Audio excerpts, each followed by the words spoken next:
নমস্কার, নিউজ ভ্যানগার্ডের পর্দায় আপনাদের সবাইকে স্বাগত জানাই। আমি সৌম্য। নজর রাখবো এখনকার বিশেষ বিশেষ খবরের দিকে। মনরেগা বাঁচাও কর্মসূচি প্রস্তুতি বৈঠক অনুষ্ঠিত হলো আগরতলার কংগ্রেস ভবনে। ত্রিপুরা প্রদেশ কমিটির উদ্যোগে গোটা রাজ্য জুড়েই মনরেগা বাঁচাও কর্মসূচি হবে, সেই উপলক্ষে প্রস্তুতি বৈঠক সারা হলো কংগ্রেস ভবনে। উপস্থিত ছিলেন প্রদেশ কংগ্রেসের সভাপতি আশিস কুমার সাহা, বিধায়ক সুদীপ রায়বর্মন সহ কংগ্রেস নেতৃত্ব। এই বিষয়ে কি বললেন বিধায়ক সুদীপ রায়বর্মন, শুনে নেব তার বক্তব্য। ये तो अल्जाइमर बोलते शुरू कर रहे, ये तो मनमोहन सिंह, सोनिया जी, राहुल जी वगैरह मेरा हम लोगों का बात सुनता ही नहीं। षड्यंत्र करना है, झूठ मूठ का आरोप लगाना है, समस्त मीडिया गुलोके कंट्रोल करलो, खबर कागज गुलोके कंट्रोल करलो, तारा शेयर होल्डर होते शुरू करलो। Commonwealth games, 2G spectrum, 4G spectrum, কয়লা, সব দল সিপিএম থেকে আরম্ভ করে বিজেপি সমস্ত দল আকাশ পাতাল সমস্ত কংগ্রেস চুরি করে নিয়েছে। এখন সুরেশ কামাতে কিছুদিন আগে মারা গেলেন, ক্লিন চিট। কয়লা ঘোটালা, ক্লিন চিট।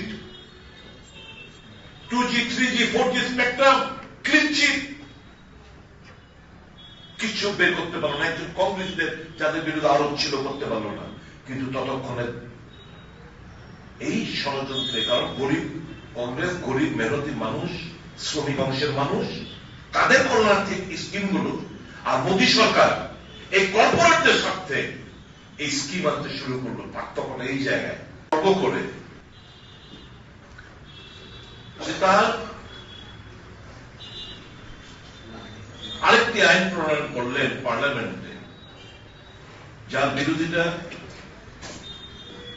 প্রত্যেকটি কংগ্রেস কর্মী নেতাকে আমাদের রাস্তায় নামতে হবে, মানুষের কাছে পৌঁছতে হবে, মানুষকে তাদেরকে বোঝাতে হবে, এবং যত বেশি মানুষের কাছে যাবেন এবং পাল্টা প্রচারে এরা নামছে আমাদের কর্মসূচি দেখে মানুষকে বিভ্রান্ত করার জন্য। এই যে 125 দিনের কাজ আমরা শুনে নিলাম বিধায়ক সুদীপ রায়বর্মনের বক্তব্য। তিনি জানালেন যে কিভাবে মানুষকে ভুল বুঝিয়ে 125 দিনের কাজ বলে মনরেগাকে এইভাবে বাতিল করে দেওয়া হলো। এটা আসলে গরিব মানুষের হাত থেকে টাকা কেড়ে নেওয়া হলো।